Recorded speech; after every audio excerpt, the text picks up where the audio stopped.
Halo Sobat Dunia Seribu Besar, semoga Sobat selalu diberi kesehatan, panjang umur, dan rizki yang melimpah, amin.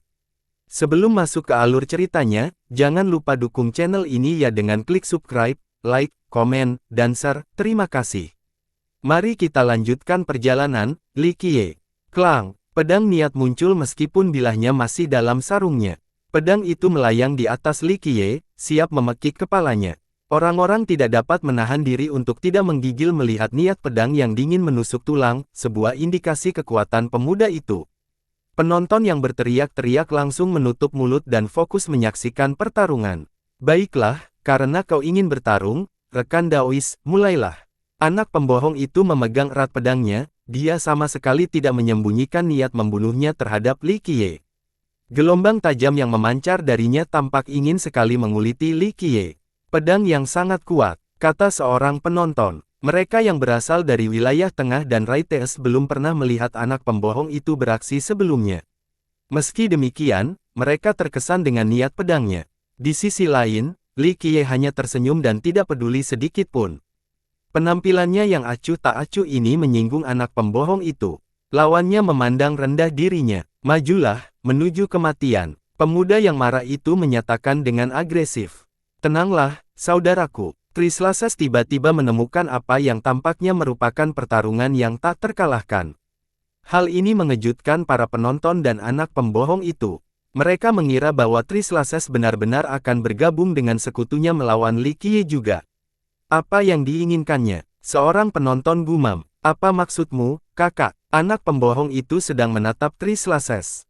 Silakan tunggu, saudara. Trislases memberinya pengetahuan tentang anak pembohong itu sebelum berbalik ke arah Li Qiye. Rekan Taois, apakah Anda di sini untuk memahami Dao, atau apakah Anda punya rencana lain? Aku akan membawa logam ini bersamaku, ayo kita pergi. Jawab Li Qiye. Jangan khawatir. Anak pembohong yang marah itu berteriak balik, tidak ada yang pernah berbicara kepadanya seperti ini sejak debutnya di Dao. Ini sering terjadi pada para jenius papan atas. Trislases juga kesal, tetapi dia tetap tenang. Apakah kamu yakin bisa membawa logam ini? Beratnya tak terhitung. Kerumunan itu kemudian menyadari poin penting dari perkembangan ini. Ingat, logam seukuran kepalan tangan ini tidak dapat digoyahkan oleh keduanya terlepas dari usaha mereka. Bisakah Li Qiye benar-benar melakukannya? Tidak masalah sama sekali. Minggirlah, kata Li Qiye. Gaya Li Qiye yang angkuh ini sulit diterima. Meski demikian, keduanya tetap waspada kali ini. Apakah dia serius? Orang-orang mulai berbicara. Tidak semudah itu. Dia suka kejam, kata yang lain. Rasanya tidak mungkin. Li Qiye ini mungkin tidak lebih kuat dari mereka berdua. Seorang pedagang mengucapkan pernyataannya. Apa kau lupa betapa mudahnya dia sampai pada seseorang? Semua orang juga mengingatnya sebelumnya. Lihat saja, semuanya mungkin terjadi. Kata seorang pakar muda dari wilayah tengah. Yang lain mengangguk tanda setuju. Li Qiye tidak memiliki masalah menyeberangi jurang, tetap setia pada kata-katanya. Kau benar, mungkin dia bisa mengambilnya. Seorang anggota generasi sebelumnya setuju. Tentu saja, para penggemar duo jenius itu menolak untuk menerima hal ini. Salah satu dari mereka tercengang, tidak mungkin, orang seperti dia tidak bisa melakukannya ketika Trislases dan Wild Child gagal. Sama saja, biarkan saja dia mencoba. Tambahkan yang lain, para petinggi dan leluhur saling bertukar pandangan. Akhirnya, seorang tokoh penting menyarankan, jika rekan Daois Li yakin, biarkan dia mencobanya. Ya, mari kita lihat apakah dia bisa mengambilnya. Seorang tetua agung dari klan bergengsi berkata dengan keras. Mereka punya agenda sendiri untuk mendukung Li Qiye. Mengingat situasinya, logam ini akan bertahan di platform. Ini bukan masalah besar bagi kedua jenius itu karena mereka masih memiliki kesempatan untuk mempelajari Grand Dao yang tertanam. Hal yang sama tidak berlaku bagi mereka yang terjebak di zona awal. Namun, jika Li Qiye dapat memilih, itu akan menjadi kesempatan bagi yang lainnya. Segalanya mungkin akan terjadi saat itu. Ya, biarkan dia mencoba. Kerumunan itu secara langsung mengubah nada suara mereka dengan suara bulat, bahkan untuk para pendukung duo itu. Mereka tidak menyukai Li Qiye tetapi tidak seorang pun dapat menahan godaan harta karun yang paling berharga. Baiklah, biarkan saja dia mempermalukan dirinya sendiri. Seorang jenius yang berbakat. Ini tidak akan menyakiti siapapun. Yang lain mengungkapkan sentimen ini terlepas dari perasaan pribadi mereka terhadap Li Qiye. Keduanya beriman dan saling berpadangan. Keduanya mengangguk bersamaan. Baiklah, rekan Daois, cobalah saja. Kami tidak setidak-tidaknya masuk akal seperti itu. Tri Slases tersenyum. Anak pembohong itu pun tersenyum, semoga kamu sehebat yang diiklankan, kalau tidak, hehehe. Mereka sepakat untuk membiarkan Li Qiye lewat dan punya rencana sendiri. Tekanan dari masa tidak ada hubungannya dengan hal itu. Mereka juga ingin mengambil logam ini dari jurang. Akan sangat bagus jika Li Qiye dapat melakukannya karena ini akan meningkatkan peluang mereka untuk mendapatkannya. Ini adalah tujuan awal mereka sejak awal. Kegagalannya tidak akan memengaruhi mereka. Mereka hanya perlu membunuhnya lalu melanjutkan mengamati logam itu. Li Qiye mengabaikan ancaman terhadap anak pembohong itu dan bergerak mendekat. Semua orang yang menahan napas saat dia berdiri di depannya, menjadi semakin cemas.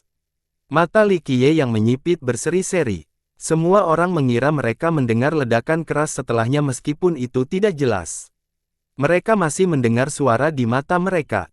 Dalam sepersekian detik ini, Li Qiye mengerahkan dua sinar ke arah logam. Ledakan. Sebuah ledakan akhirnya terdengar bersamaan dengan kilatan cahaya yang menyilaukan. Semua orang menjadi buta sementara dari cahaya yang tak terbatas, mirip dengan ledakan 1 miliar matahari. Peristiwa ini terjadi tanpa peringatan dan menghilang begitu cepat. Orang bisa menggambarkannya sebagai kilatan petir terkuat yang menyambar lalu menghilang. Proses yang tiba-tiba ini membuat semua orang merasa seolah-olah itu hanyalah ilusi. Begitu penglihatan mereka kembali normal, mereka melihat Li Qiye hanya berdiri di sana tanpa aura yang mengesankan. Akan tetapi, tatapan matanya menjadi dalam dan terfokus. Para penonton tidak menyadari kilatan samar di matanya. Apakah kamu melihat sesuatu yang berkedip tadi? Seorang ahli bertanya kepada temannya yang sedang ditinggal. Kau juga melihatnya? Tanya sang teman dengan ragu. Yang lain mulai berbicara. Karena semua orang mengalami hal yang sama, mereka yakin bahwa kilatan itu benar-benar terjadi. Kejadian itu terjadi begitu cepat dan membuat mereka buta, membuat mereka bingung dan tidak menyadari gerakan Li Qiye yang sebenarnya. Mereka menghindari kejadian aneh ini dan terus menatap Li Qiye, bertanya-tanya tentang pilihannya. Apakah dia ingin menggunakan kekerasan untuk mengambil logam seperti keduanya? Logam bereaksi dengan mengirimkan hukum-hukum yang rumit. Untaian-untaian ini sangat bertingkat-tingkat dan rumit, tampaknya terbuat dari bagian-bagian yang tak terhitung jumlahnya dan rune Dao. Jika semuanya dijabarkan secara lengkap, mereka akan seluas dan penuh teka-teki seperti samudra. Masing-masing dapat mendukung keseluruhan zaman, sebuah bukti kelanggengan mereka yang tak terbayangkan. Mereka bergerak seolah-olah hidup, bergerak maju mundur dan penuh rasa ingin tahu tentang dunia luar. Mereka ingin meninggalkan logam itu untuk melihat lebih jelas. Para penonton tidak dapat memahami bagaimana potongan logam ini mengandung begitu banyak hukum Tao. Logam itu sendiri tampak agak jahat dan menakutkan, mirip dengan entitas gelap dengan ribuan tentakel. Beberapa penonton merasakan pemandangan ini yang memuakkan. Masalahnya adalah kurangnya pemahaman mereka. Para petinggi tidak merasakan hal yang sama dan tidak dapat mengalihkan pandangan mereka. Mereka tahu bahwa benda-benda kecil ini mengandung Dao agung yang agung. Hanya dengan memahami satu hal saja akan memberikan manfaat seumur hidup. Li Qiye perlahan mengangkat tangannya ke depan, bukan untuk mengambil logam itu. Ini tampak seperti isyarat yang memanggil seseorang untuk memberikan uang atau sesuatu sebagai balasannya. Hukum-hukum kecil itu membeku setelah melihat tangan. Ini adalah situasi yang membingungkan ketika seseorang meminta uang tanpa alasan yang sah. Li Qiye menggerakkan tangannya sedikit lebih dekat setelah melihat reaksi hukum. Sekarang dia tampak seperti anak kecil yang meminta angpau. Namun, orang dewasa, dalam kasus ini, tampak ragu-ragu. Hukum ditarik kembali untuk menunjukkan keengganannya, ingin menolaknya. Seluruh logam itu tampaknya memiliki kesadarannya sendiri. Sayangnya, perasaan logam tidak penting dalam kasus ini. Li Qiye tidak memberikan ruang untuk penolakan. Kerumunan orang terkejut melihat interaksi aneh ini. Mereka mengira logam itu hanyalah harta karun yang terbentuk secara alami tanpa perasaan. Ternyata tidak demikian. Mungkin saja itu adalah bentuk kehidupan, hanya saja berbeda dari jenis yang biasa. Ketika Li Qiye mengajukan permintaan seperti ini, tidak ada yang bisa menolaknya. Hukum perlahan kembali ke logam. Berdengung, cahaya muncul di sekitar logam dalam bentuk dua sayap dan mulai mengangkatnya. Apa-apaan ini? Mulut semua orang menganga karena heran, termasuk pasangan di depannya. Mereka mencoba segala sesuatu sebelumnya dan tidak dapat menggerakkan logam itu sedikit pun. Rupanya itu adalah benda terberat di dunia.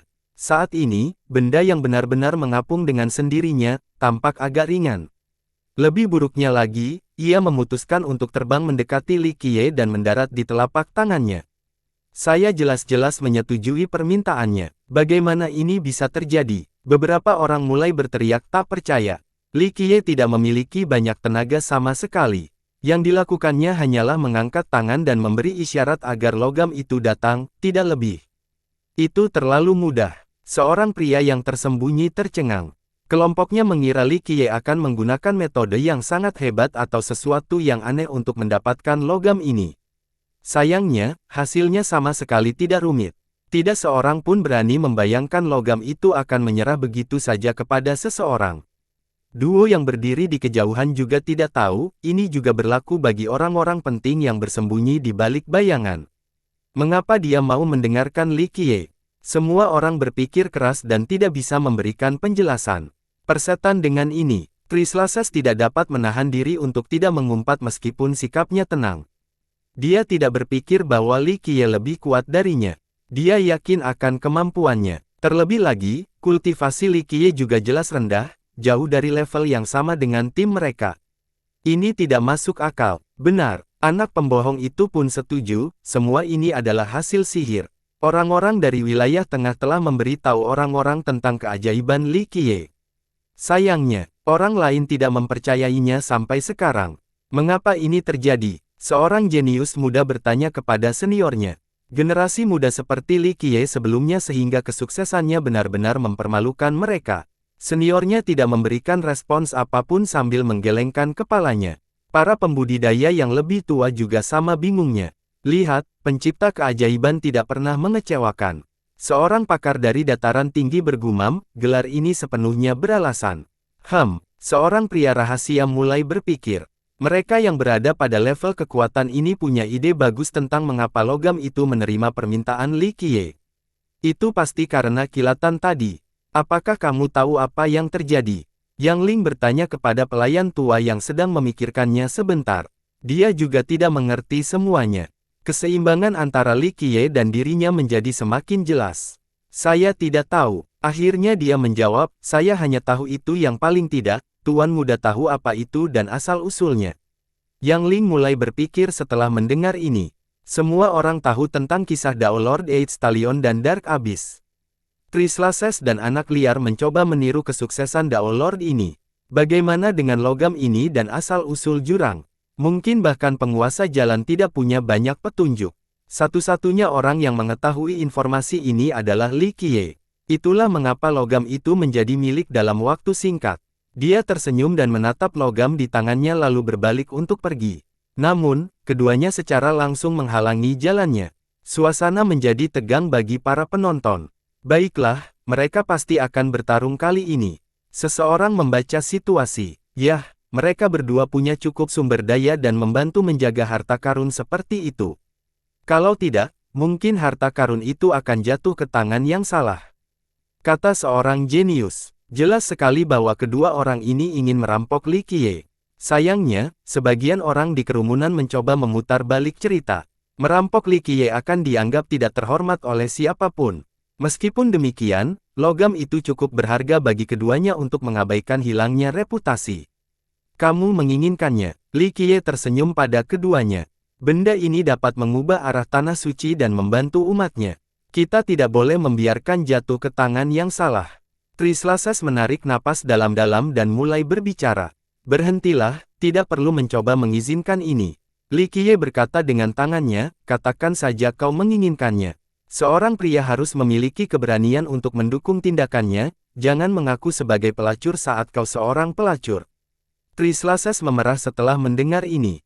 Tentu saja, semua orang tahu bahwa dia ingin merampok Li Qiye. Namun, klannya adalah penguasa wilayah ini, tidak ada pembenaran lain untuk melakukan ini juga. Jadi, dia punya tujuan mulia. Sayangnya, Li Qiye memotong pembicaraannya dengan cara yang vulgar namun efektif, membuatnya berada dalam situasi sulit. Saudara Li, aku menginginkan logammu. Anak pembohong itu, di sisi lain, tidak bertele-tele, katakan saja apa yang kau inginkan. Aku, tidak, kerajaan kami akan melakukan yang terbaik untuk memuaskanmu. Katakan saja permintaanmu, kami bisa menangani apapun. Kerumunan itu saling bertukar pandangan. Kondisi anak pembohong itu memang menggoda. Dia adalah putra praetor dan jenius nomor 1 di 8 kerajaan. Statusnya yang tinggi di sana tidak dapat dipertanyakan lagi. Benar, Li Qiye tersenyum. Ya, sebagai ganti batu ini, kau akan menjadi tamu terhormat kami. Harta, artefak, hukum jasa, wilayah, wanita cantik, pelayan, semuanya akan menjadi milikmu dan kau akan hidup seperti orang abadi di timur setelahnya. Anak pembohong itu tertawa. Meskipun pilihannya dikatakan kasar, ia cukup pintar untuk memilih aspek yang tepat untuk menggoda seorang pria. Siapakah yang tidak menginginkan kehidupan yang terdiri dari kekayaan dan wanita? Penonton merasakan jantung mereka berdetak lebih cepat setelah mendengarkannya. Klan kami juga dapat memenuhi permintaanmu, Saudara Li. Trislases mengira Li Qiye tergoda dan memutuskan untuk mengejarnya. Apakah dia akan melakukannya? Seseorang bergumam. Anak-anak muda itu mudah tergoda. Mereka menginginkan kehidupan yang dilukiskan oleh lidah anak liar itu dan pasti akan menukarkan potongan logam itu padanya. Hanya orang bodoh yang tidak mau melakukannya. Seorang pemuda menjawab dengan tergesa-gesa. Hanya orang bodoh yang akan melakukannya. Seseorang dari generasi sebelumnya melotot padanya dan berkata, benda itu bisa mengubahmu menjadi penguasa Dao yang tak terkalahkan. Kedelapan Desoles akan berada dalam genggamanmu saat itu. 8 kerajaan saja tidak ada apa-apanya. Meskipun Trislases mencoba mengubah metodenya, anak liar itu masih memiliki tawaran yang lebih baik. Semua mata tertuju pada Li Qiye, penasaran dengan keputusan akhirnya. Baik Wild Child of the East maupun Trislases of Biandu memiliki tawaran yang menggiurkan untuk Li Qiye. Penonton pun tertarik dengan keputusannya. Bagi mayoritas, mereka akan memilih keputusan anak pembohong. 8 kerajaan disingkirkan dari seluruh dunia. Kalau saja mereka bisa memiliki tanah sendiri di sana dengan sumber daya dan harta yang melimpah, mereka akan bisa hidup bak raja di dunia fana, kehidupan yang penuh kesenangan dan bebas dari kekhawatiran. Tentu saja, mereka tahu bahwa logam ini mengandung informasi Dao, mungkin cukup untuk membantu mereka menjadi penguasa Dao. Meskipun demikian, hanya ada satu penguasa Tao di setiap generasi. Usaha dan keberuntungan saja tidak selalu cukup. Dalam sejarah, para ahli dan jenius yang tak tertandingi telah melakukan perjalanan menuju tujuan ini.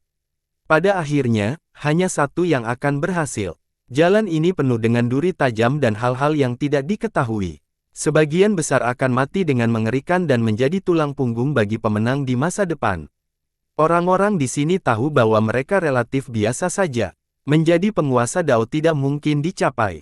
Jadi, mereka lebih memilih tujuan yang realistis. Misalnya, penguasa regional yang dapat bertindak tanpa hukuman. Oleh karena itu, tawaran Trislases tampak lebih rendah dibandingkan sebelumnya. Katakan saja ya, apa yang dia tunggu? Seorang pemuda berhayal berada di posisi Li Qiye. Dia akan langsung setuju tanpa berpikir dua kali. Pakar lainnya mengangguk dan bergumam, menipu anak pembohong itu sangat bagus. Akan lebih sulit menemukan orang yang lebih murah hati. Cukup dengan dugaan. Kenyataannya dia tidak akan pernah mengatakannya padamu karena itu bukan sifatnya. Seorang tokoh penting dari pusat berkata, dia berbeda dari orang lain dan beroperasi dengan logikanya sendiri. Orang-orang menyaksikan dengan napas tertahan, masih menunggu jawaban. Sebenarnya aku sedang memikirkan sesuatu, aku ingin tahu apakah kamu bisa mengabulkan keinginanku. Li Qiye tersenyum. Keduanya saling menatap sebentar sebelum mengangguk bersamaan. Anak pembohong itu berkata dengan percaya diri, selama itu adalah sesuatu yang kami miliki, kami akan menawarkannya kepadamu dengan kedua tangan. Saya juga merasakan hal yang sama. Trislases mengangguk juga. Benarkah? Jangan menyesali keputusanmu saat aku mengatakannya. Li Qiye pembangun. Orang yang berbudi luhur tidak akan pernah menarik kembali kata-katanya. Trislases melontarkan sebuah pepatah, tampak sedikit tidak sabar. Harta karun lainnya mungkin berharga, tetapi sama sekali tidak dapat dibandingkan dengan logam ini. Nilainya tidak dapat lebih-lebihkan. Menuju 10 harta karun logam bukanlah masalah. Tiba-tiba orang mulai bertanya-tanya tentang keinginan Li Qiye. Barang apa saja yang layak ditukar dengan logam tersebut. Kepalamu, Li Qiye tersenyum. Keheningan yang berasal dari keterkejutan sesaat yang terjadi sebelum mencapai puncaknya. Lelucon ini tidak lucu, teriak seorang pemuda. Seorang penggemar duo itu marah dan berteriak, orang Li itu konyol sekali. Mereka begitu baik padanya tetapi dia ingin mencari kematian.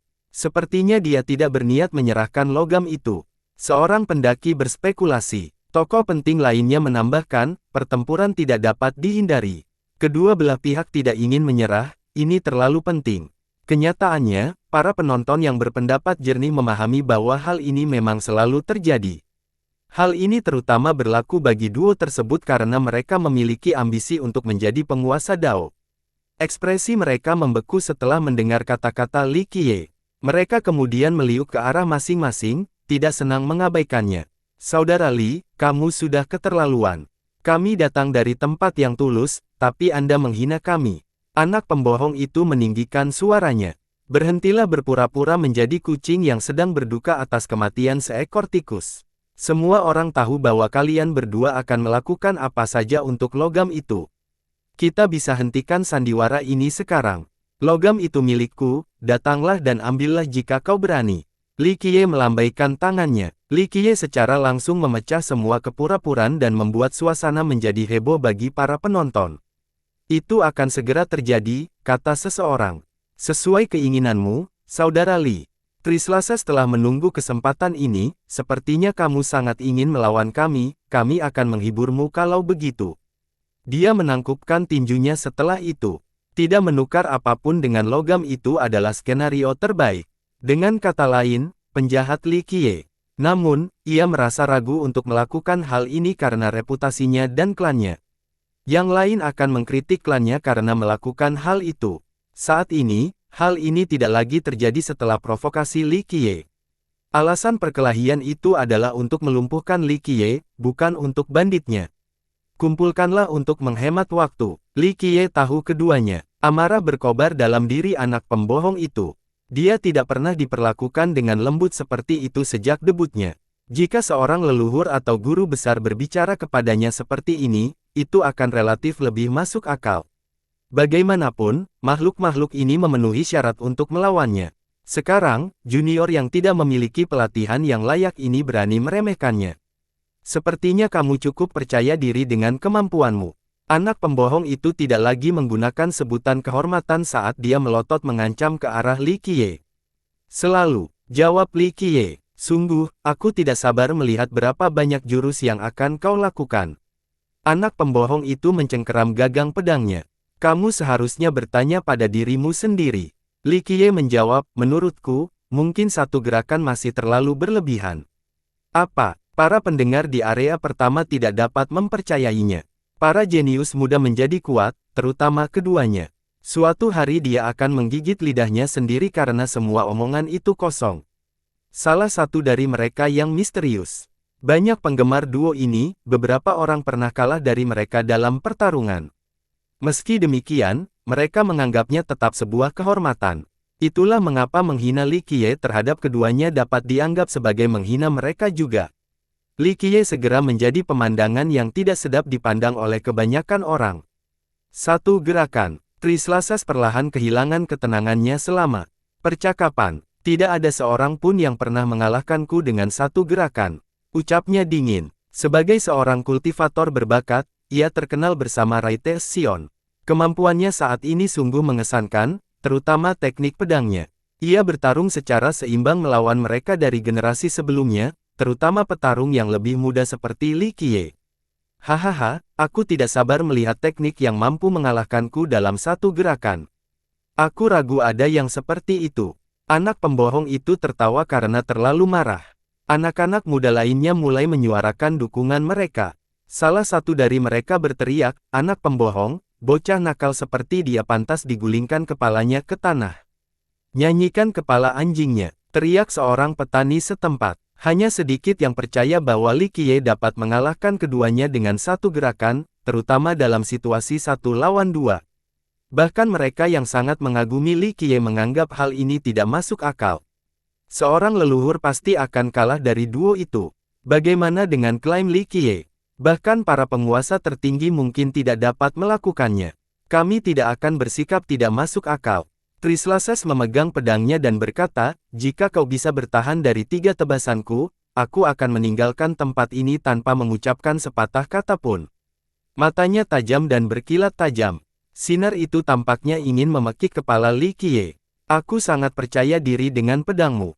Baiklah, karena orang bilang tak seorang pun dapat menahan godaanmu, aku akan memberi kesempatan untuk menggunakannya terlebih dahulu sebelum mati. Li Qiye tersenyum. Trislases dan Wild Child hampir muntah darah karena marah. Syarat 3 tebasan berasal dari rasa percaya diri dan keinginan untuk memberi Li Qiye kesempatan bertahan hidup. Saat ini, Li Qiye sepertinya sedang membantu mereka. 3 tebasan saja. Anak pembohong itu setuju. Pikiran tak punya mata, jaga dirimu. Trislases menjadi rumah darah. Auranya mengumumkan area tersebut dan menurunkan suhu. Orang-orang menggigil karena mereka telah diubah menjadi saringan oleh tusukan bilah pisau yang tak terhitung jumlahnya. Niat membunuh muncul sebelum dilepaskan, dia ingin melihat darah. Seorang ahli adalah ibumu. Li Qiye sendirilah yang menyebabkan hal ini. Dia akan segera dipenggal. Seorang jenius dari hutan hitam menunjukkan rasa jijik terhadap Li Qiye. Tunjukkan seni pedangku yang kalian berdua sangat banggakan itu. Li Qiye meniru gerakan tangan, sekali lagi membuat jengkel orang banyak. Mereka tidak menghargai keangkuhan dan penghinaannya terhadap semua orang. Di sisi lain, keduanya menarik napas dalam-dalam untuk menenangkan emosi mereka. Mereka ingin bertarung dengan kondisi mental dan konsentrasi terbaik. Para leluhur melihat ketenangan mereka dan menjadi terkesan. Kebanyakan pembudidaya, jika sudah marah, tidak akan mampu melakukan ini sebaik-baiknya. Keduanya memegang pedang mereka yang masih tersarung. Mereka menyebarkan vitalitas mereka dan pedang kedua itu dipenuhi dengan energi kekacauan yang sebenarnya. Pedang ini berasal dari Black Tidus, jadi aku memberinya nama yang sama. Trislases memperkenalkan, pedang ini memiliki 3 teknik terukir di atasnya. Ada beberapa cerita yang saling bertentangan tentang bagaimana ia memperoleh pedang ini. Yang pertama mengatakan bahwa ia tidak sengaja menemukannya saat masih muda.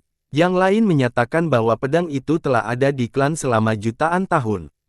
Karena Trislases sangat berbakat, para leluhur di klan menganugerahkan harta karun yang penting ini. Selain itu, pedang itu sebenarnya berasal dari Black Tidus.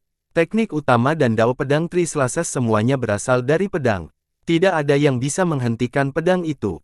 Seseorang yang pernah melawannya sebelumnya masih trauma. Ya, aku hanya berhasil mencapai titik kedua dan tidak melihat apapun kecuali kehancuran. Seorang jenius papan atas dari Blackwood tidak dapat melupakan kekalahan tersebut. Pedangku bernama Wild Fun. Anak liar itu juga memperkenalkan pedangnya. Pedang itu dibuat dari tulang dao binatang dewa purba dan disempurnakan dengan bahan-bahan terbaik dari Frontier Peak. Pedang itu sangat tajam. Binatang dewa purba adalah binatang purba tingkat surga yang tinggi, sangat suka berperang dan langka. Seorang guru membuat Anda terkejut. Seorang leluhur dari 8 kerajaan perlahan menjelaskan, bahan-bahan dari puncak perbatasan juga merupakan yang terbaik di timur. Produksi tahunannya menyedihkan, biasanya hanya 2 batang logam yang dapat digunakan sehingga sangat berharga. Yang lain menarik napas dalam-dalam. 8 kerajaan itu besar dan memiliki banyak harta dan logam. Pedang anak liar itu pasti telah diresapi dengan jenis logam terbaik yang ada. Untuk teknik saya telah berlatih dengan teknik pedang senior Mad Blade dengan total 8 variasi. Saya hanya tahu permukaannya saja. Tambahkannya, itu benar rumornya. Hal ini memicu banyak diskusi karena ini merupakan rumor yang populer. Orang lain menghormati Mad Blade karena keterampilannya. Namun, mengapa ia mewariskannya ke 8 kerajaan, bukan ke Tanah Suci? Banyak yang skeptis dengan klaim ini tetapi mereka tidak meragukan kejeniusannya. Mengapa senior Mad Blade mewariskan tekniknya ke 8 kerajaan? Seorang leluhur yang kuat dari Tanah Suci harus bertanya. Anak pembohong itu memasang ekspresi serius dan menggelengkan kepalanya, ini bukan sesuatu yang bisa ku komentari. Aku bukan murid senior Mad Blade dan dia tidak pernah mengajariku sebelumnya. Meskipun begitu, aku sangat menghormatinya. Aku dianggap sebagai guruku. Yang lain saling bertukar pandangan. Jadi jika mereka berdua bukan guru dan murid, apa hubungan mereka sebenarnya? Sepertinya dia benar-benar datang ke timur jauh saat itu. Seorang anggota generasi terakhir menganggap ini sebagai konfirmasi dari peristiwa sebelumnya. Sayangnya, tak seorang pun punya jawaban mengapa Mad Blade mewariskan tekniknya kepada 8 kerajaan. 8 variasi tersebut tersohor dan terkenal dalam Eight Desola Chess, yang berperan besar mengapa Guan Tianba dianggap sebagai orang ketiga yang unggul. Mereka yang telah melihatnya beraksi hanya memberikan pujian. Beberapa menganggapnya sebagai seni pedang terbaik, sehingga muncul reaksi banyak orang setelah mengetahui pengalaman anak pembohong itu dengan pedang itu. Saya ingin tahu seberapa banyak yang telah dia pelajari, kata seorang pakar dengan lembut. Hanya 50% saja yang akan membuatnya tak terkalahkan di antara generasi muda. Seorang guru berspekulasi, hanya sedikit yang pernah melihat Mad Blade, tetapi hampir semua orang pernah mendengar judulnya sebelumnya. Pengguna sabar, khususnya, adalah penggemar 8 variasinya. Melihatnya secara langsung hari ini akan sangat mengasyikkan. Tidak ada pemuda yang bisa menghentikan keduanya. Sentimennya hampir bulat. Baik Trislases maupun Wild Child, keduanya mendominasi dengan keterampilan pedang mereka. Keduanya seharusnya tak tertandingi. Rasa tulang-tulang kita pun tidak dapat menghentikan mereka, terutama seorang petualang muda. Komentar seorang jagoan dari generasi sebelumnya. Banyak yang beranggapan bahwa Li Qiye tidak akan mampu menghentikan serangannya, berarti kematiannya sudah pasti. Taois Li, siapkan senjatamu. 3 kata diucapkan dengan dingin sambil menatap Li Qiye. Keduanya ingin menembak Li Qiye karena kemarahan mereka. Meski demikian, mereka mempertahankan gaya penerus klan bergengsi. Mereka tidak akan pernah menyerang tanpa peringatan sebelum memberi lawan mereka cukup waktu. Tidak perlu, aku baik-baik saja seperti ini. Li Qiye menepuk logam itu dan berkata. Ekspresi wajah lawan-lawannya menjadi buruk karena pelanggaran yang berulang. Mereka menenangkan emosi mereka untuk bersiap menghadapi pertarungan, tetapi kemarahan kembali muncul.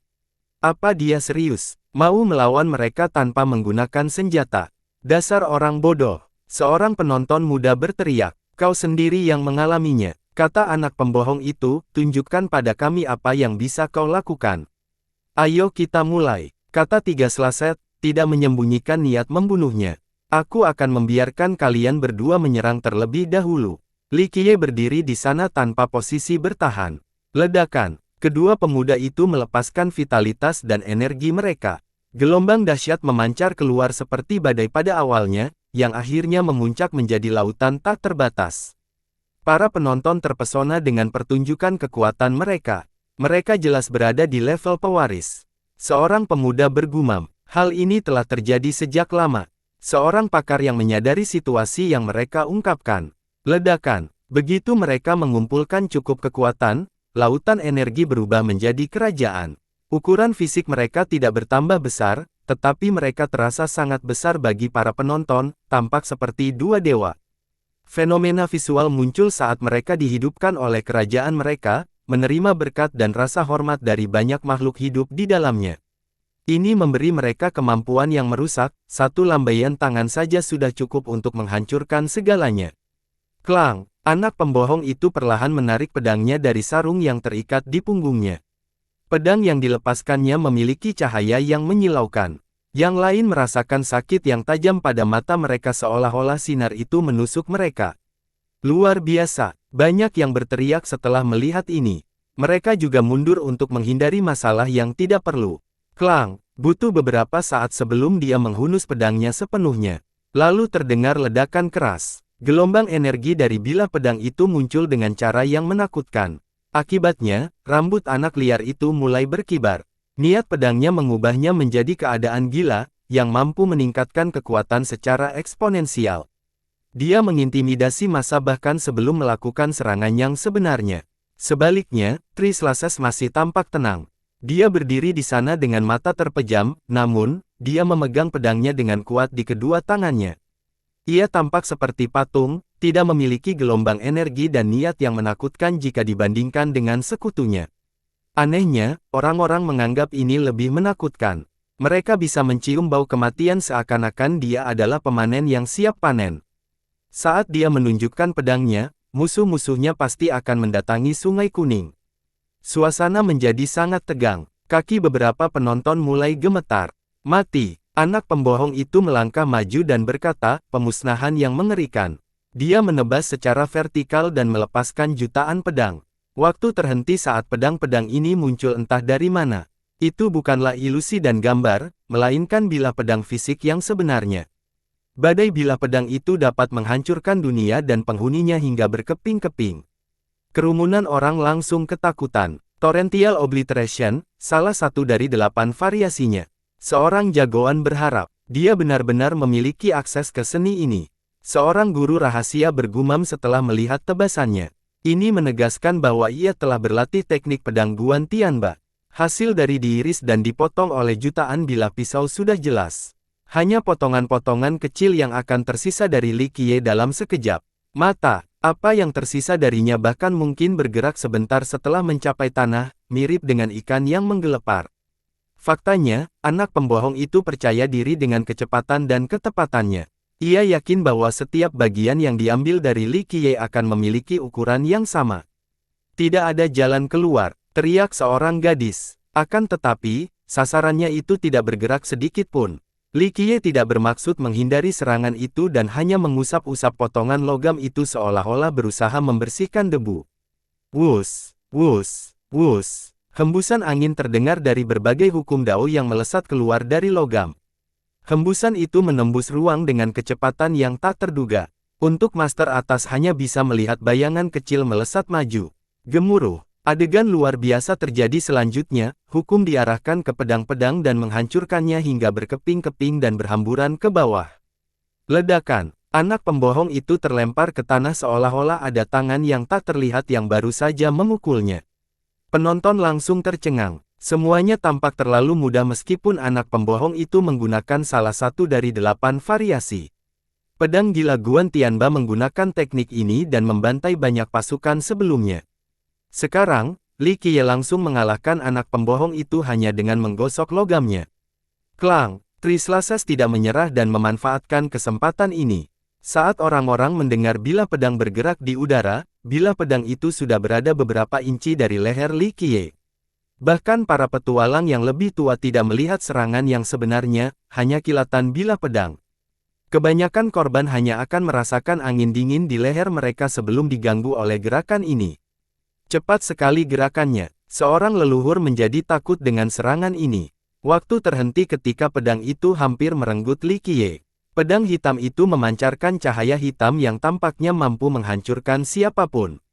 Orang-orang merasakan nyeri yang tajam di dada mereka saat melihat cahaya ini, menyebabkan mereka mengerang. Li Qiye kalah. Para penonton berteriak karena tinggal sedikit lagi dan ini akan berakhir. Sudah kubilang, Tuan Muda hanya butuh satu gerakan untuk memenggal kepalanya. Seorang pemuda dari Blackwood bersorak. Tuan Muda, tendang kepalanya ke dalam jurang. Yang lain mulai menyombongkan diri.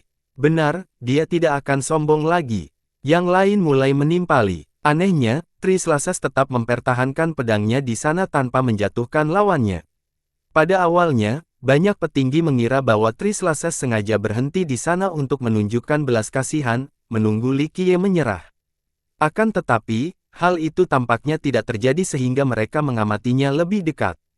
Tidak, Li Qiye yang menghentikannya. Seorang petualang bermata tajam berkata dengan percaya diri.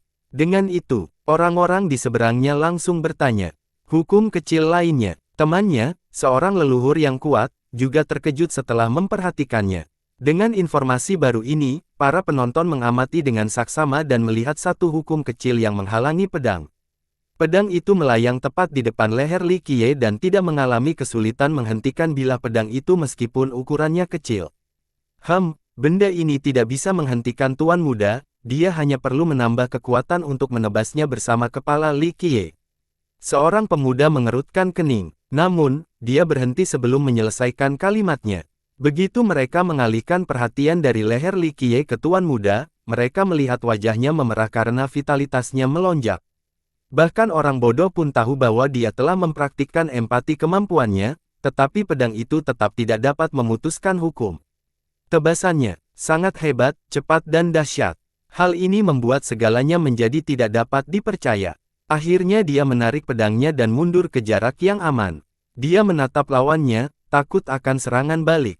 Sayangnya, Li Qiye masih belum bergerak. Suasana menjadi sunyi senyap. Baik anak pembohong maupun pelanggaran Trislases tidak dapat dikritik. Sayangnya, mereka gagal melukai Li Qiye sementara anak pembohong itu terpaksa jatuh ke tanah. Anak pembohong itu akhirnya berdiri. Keduanya saling bertukar pandang lalu menatap logam di tangan Li Qiye. Kerumunan juga melakukan hal yang sama. Mereka mencatat bahwa logam itu menghentikan serangan, bukan Li Qiye. Kekuatannya tak terduga karena Li Qiye tidak perlu mengaktifkannya sama sekali. Apa harta karun tertinggi ini? Para leluhur dan tetua agung menarik napas dalam-dalam. Dengan satu sentuhan dari Li Qiye, benda itu menunjukkan kekuatan yang mengerikan. Mereka tidak dapat membayangkan seperti apa jadinya setelah diaktifkan sepenuhnya. Jika itu milikku, mereka mulai berfantasi sambil mengeluarkan air liur. Kedua jenius tertinggi itu tidak menunjukkan belas kasihan. Bahkan mereka bisa menjatuhkan leluhur, terutama seorang pemuda seperti Li Qiye. Namun, Li Qiye dengan mudah menangkisnya tanpa memulai sedikit pun tenaga. Hampir semua orang beranggapan bahwa itu disebabkan oleh logam hitam, bukan kekuatan dan kultivasinya. Apa sebenarnya asal-usul harta karun ini? Para pendaki yang tersembunyi menjadi terpesona setelah melihat sifat ajaib logam tersebut. Kalau saja jurang tak menghalangi, pasti ada yang berbondong-bondong datang untuk merebutnya dari tangannya. Tidak seorang pun dapat menahan godaan artefak menakjubkan ini. Reputasi, moralitas, dan kehormatan tidak menjadi masalah. Mereka akan melakukan apa saja untuk mendapatkan logam ini. Menyingkirkan masalah penguasaan pedang, hanya dengan mendapatkan logam saja sudah cukup untuk membuat seseorang tak terkalahkan. Seorang penguasa surgawi dalam mode sembunyi-sembunyi berkata pelan sambil menatap Li Qiye dengan tajam. Hal ini berlaku bagi hampir semua orang. Para pendaki yang tersembunyi menginginkan logam itu sekarang juga. Duo itu juga mulai berpikir. Mereka datang ke sini karena tahu sifat magis logam itu. Orang dapat menemukan Grand Dao tertinggi di sana, sangat berguna untuk jalur penguasa Dao. Logam ini 100 kali lebih berharga daripada hukum dan layanan manual apapun. Anehnya, mereka tetap tercengang melihat betapa menakjubkannya logam itu setelah melihat Li Qiye menggunakannya. Logam itu sendiri tampak seperti artefak yang tak terkalahkan. Jika sebuah klan atau sekte bisa mendapatkannya, mereka bisa menguasai seluruh 8 Desoles. Menjadi keharusan untuk merebut logam itu. Mata mereka menjadi tajam, tidak ada cara yang terlalu buruk untuk mendapatkannya. Jika kalian hanya memiliki teknik pedang jelek ini, waktunya telah tiba untuk berpikir ulang tentang mengambil logam itu ariku. Li Qiye tersenyum dan menggelengkan kepalanya. Penonton tidak menanggapinya dengan serius. Kedua jenius ini dikenal sebagai yang terbaik di generasinya. Saat ini, Li Qiye tidak menunjukkan rasa hormat atas pencapaiannya dalam ilmu pedang. Meski begitu, keduanya berhasil menahan amarahnya agar dapat mencapai tujuannya mengambil logam itu. Jangan terburu-buru, rekan Daois. Kesepakatan kita adalah 3 gerakan. 3 tebasan mencengkeram pedangnya cukup erat hingga urat-urat tangannya menonjol. Aku menunggu gerakan kedua. Li Qiye mengucapkan 2 patah kata. Pertempuran ini hanya akan berakhir dengan kematian di satu pihak. Anak pembohong itu mengarahkan pedangnya ke Li Qiye dan menyatakan dengan agresif. Energi pedang langsung mengamuk di area tersebut. Pihakmu, Li Qiye menjawab dengan acuh. Tak acuh, tampak acuh tak acuh. Ayo pergi. Trislases tidak membuang-buang kata. Kilatan terlihat di kedalaman mata. Black Tides miliknya belum meninggalkan sarungnya, mengumpulkan kekuatan untuk pemenggalan kepala yang pasti. Berdengung. Di sisi lain, energi pedang anak liar terus merajalela, menciptakan lebih banyak pedang yang menancap di langit. Klang, sebuah nyanyian pedang yang terdengar jelas. Para pendengar merasa seolah-olah hati mereka baru saja ditusuk oleh pedang seputih salju, meninggalkan lubang yang mengerikan. Himne itu bertahan selama 1 era penuh. Itu karena Trislases akhirnya menghunus pedangnya. Sebelumnya, ia bergerak cepat dan tidak ada yang melihat dasarnya. Kali ini, prosesnya berlangsung sangat lambat. Setiap inci membutuhkan waktu jutaan tahun. Sepasang matahari gelap muncul entah dari mana, siap menerjang dunia. Itu air Black Tides. Kerumunan menjadi terguncang. Mereka terlalu akrab dengan udara mengerikan itu. Hanya kematian yang menanti mereka yang terperangkap di udara. Bahkan pembudidaya terkuat pun akan tenggelam ke dasar dan tenggelam. Pedang dan golok milik banyak orang mulai beresonansi dengan nyanyian pedang dan getaran hebat. Anak pembohong itu akhirnya menciptakan lautan pedang lain untuk melayang di atas Li Qiye. Tebasan gila pertama, dia meraung marah dan bilah-bilah pedang itu bersatu membentuk pedang suci yang bersinar. Energi yang berasal darinya mencapai tingkat berikutnya, mampu membunuh dewa dan iblis terkuat. Mati. Sementara itu, Trislases menyelesaikan proses pengumpulan. Ledakan. Tsunami gelap dengan sifat korosif menerjang maju untuk menelan Li Qiye. Kedua jenius itu menyerang pada saat yang sama. Medslas pertama-tama mampu membelah apapun menjadi dua bagian, tidak peduli seberapa kuatnya. Adapun tsunami, sebenarnya tsunami juga mengandung banyak bilah-bilah. Begitu terperangkap di arus, bilah-bilah itu akan mencabik-cabik korban. Ledakan. Serangan bercabang dua itu menyerang Li Qiye pada saat yang sama. Karena tsunami yang gelap, para penonton kesulitan melihat hasilnya. Meski demikian, daya rusaknya terlihat jelas. Bahkan penampakan katedral tidak dapat dilihat melalui udara yang gelap. Budidaya tidaklah penting di sini. Menjadi sulit untuk melihat tangan Anda sendiri saat terjebak dalam arus.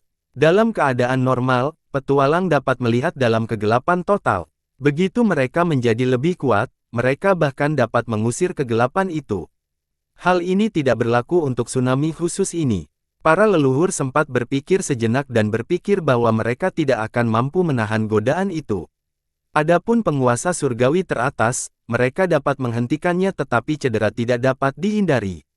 Mengesankan. Seorang penguasa bayangan menarik napas dalam-dalam dan berkata dengan emosional, "Tao pedang yang tak tertandingi, setidaknya jika dibandingkan dengan rekan-rekan mereka."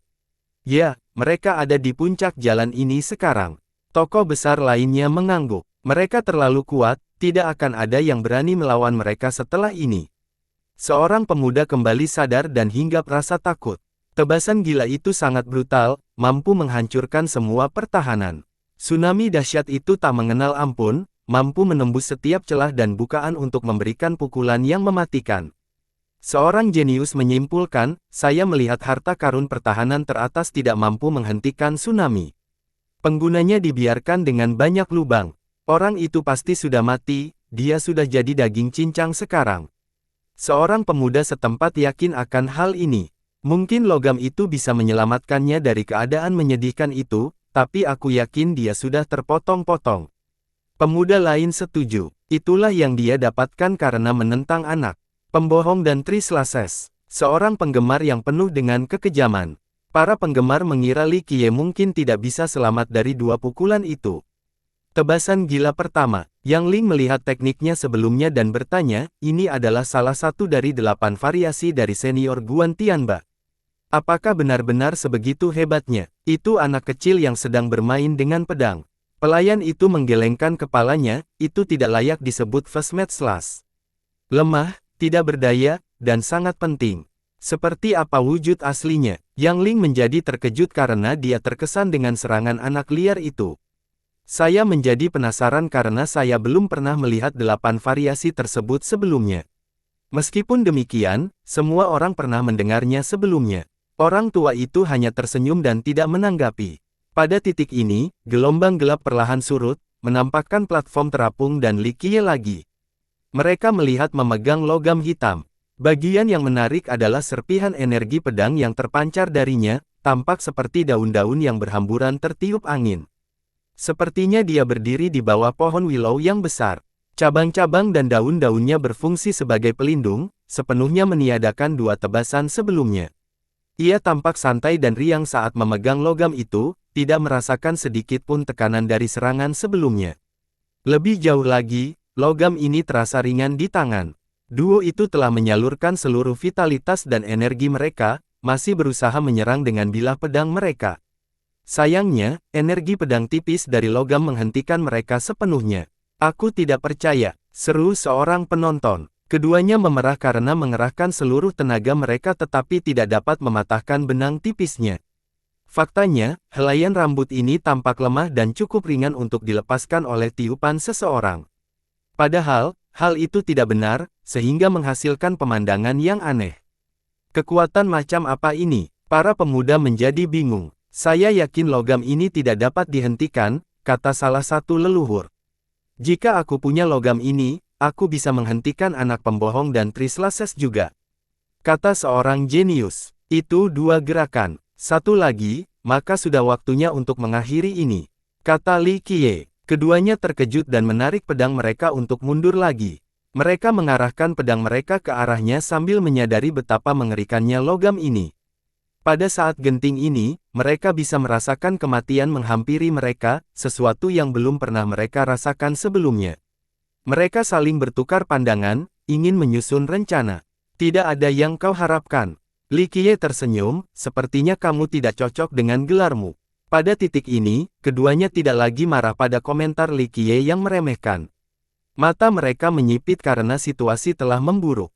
Ketakutan muncul. Sebagai orang-orang jenius, mereka memiliki intuisi dan kesadaran yang cukup untuk melihat bahaya. Sayangnya, sudah terlambat untuk mundur. Kita akan mengakhiri ini dengan langkah selanjutnya.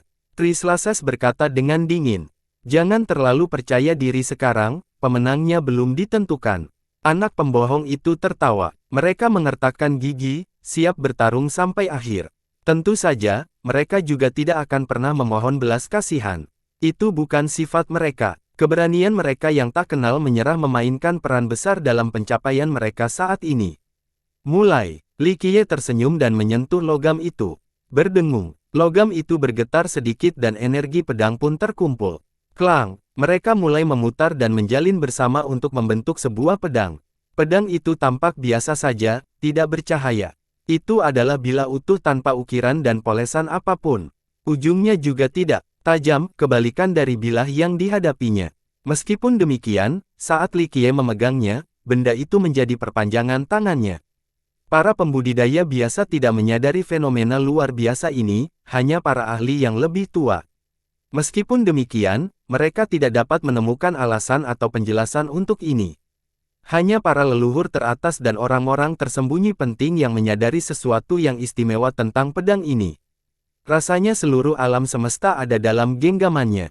Seorang pria berkata dengan sungguh-sungguh. Logam ini aneh sekali, apakah dia hebat? Jawab sahabatmu pelan. Pada titik ini, logam itu jelas menakjubkan bahkan di permukaan. Ia langsung berubah menjadi pedang. Bisakah ia mengambil bentuk apapun yang diinginkan penggunanya? Menyerupai alam itu sendiri, hasil ini akan menakjubkan. Kata pelayan Anda itu, dia adalah seorang master sejati dari Grand Dao. Visinya jauh melampaui mereka yang bersembunyi dalam balik bayangan sehingga dia menjadi emosional saat menatap Li Qiye. Pria itu sama sekali tidak mengemasi, membuat orang bertanya-tanya apakah dia pernah belajar cara menggunakan pedang. Namun, lelaki tua itu tahu bahwa Li Qiye tidak menyentuhnya saat ini, berdiri di puncak ilmu pedang. Pengguna pedang lainnya hanya akan menunjukkan sedikit keterampilan yang mereka miliki di hadapannya. Langkah ketiga, Li Qiye dengan santai memegang pedang dan memberi tahu lawan-lawannya. Duo ini memiliki ekspresi bermartabat. Sebagai jenius pedang, mereka secara alami memahami bahwa ada sesuatu yang berbeda antara Li Qiye dan pedang ini. Wawasan mereka tidak seburuk pelayan tua itu. Meskipun demikian, mereka merasa bahwa mereka berhadapan dengan seorang guru pedang. Li Qiye tidak memiliki energi pedang yang mengamuk dan pedangnya tidak memiliki kilauan yang tajam. Meskipun demikian, ia tampak menyatu dengan dao pedang, sensasi alami yang berasal dari penguasa tertinggi. Keduanya merasa ini tidak masuk akal. Mereka berlatih selama puluhan tahun sebelum mencapai level saat ini. Sedangkan Li Qiye, bagaimana dia bisa menyerupai ahli sejati mengingat kultivasinya yang lemah? Ini tidak masuk akal. Sayangnya, waktu tak memungkinkan mereka untuk terus memikirkan masalah ini. Mereka memperkuat pegangan dan fokus pada pertempuran yang sedang berlangsung. Ledakan. Vitalitas anak liar itu melonjak ke tingkat berikutnya, tampak seperti tsunami yang menghancurkan dunia. Segala sesuatu yang lain tampak seperti gerutuan kering. Di dalam vitalitas samudra terdapat makhluk yang mengerikan, Dewa Purba. Hukum Grand Dao berputar mengelilingi makhluk itu dan mengeluarkan bunyi dentuman yang keras. Hukum itu kejam dan menghancurkan segalanya. Aktifkan. Anak pembohong itu memberontak. Pedangnya memancarkan cahaya. Cahaya yang tak terhitung jumlahnya menyerupai pecahan-pecahan tersendiri, siap menghancurkan galaksi di atasnya. Ra, dewa binatang itu meraung marah dan menyelaraskan dirinya dengan pedangnya. Dia lalu mengangkat bilah pedang itu ke atas kepalanya. Bilanya menjadi sangat tajam. Setiap kilauan yang terpancar darinya dapat memutus yin dan yang bersamaan dengan siklus reinkarnasi. Orang-orang merasa sulit untuk tetap membuka mata. Anak pembohong itu tampak seperti dewa tertinggi. Pedangnya menjadi penengah, siap menghakimi dunia dan penghuninya. Tebasan ke-10 yang gila. Seorang leluhur mengenali teknik ini dan berteriak, Mad Blade menggunakan ini untuk menghancurkan seluruh sekte saat ini. Sementara itu, pedang Trislases juga mulai berdengung. Dia menuangkan seluruh vitalitasnya ke dalam bilah pedang itu, menyebabkan warnanya berubah dari hitam menjadi merah delima. Apa maksudmu? Bukan, darah itu berumur panjang. Seorang penonton siap. Pedang itu mengeluarkan bau kematian. Iya, berubah menjadi malaikat maut dan seseorang yang mampu menghancurkan miliaran nyawa. Matanya yang awalnya berkilau dengan cahaya merah muda gelap, lalu berubah menjadi merah darah.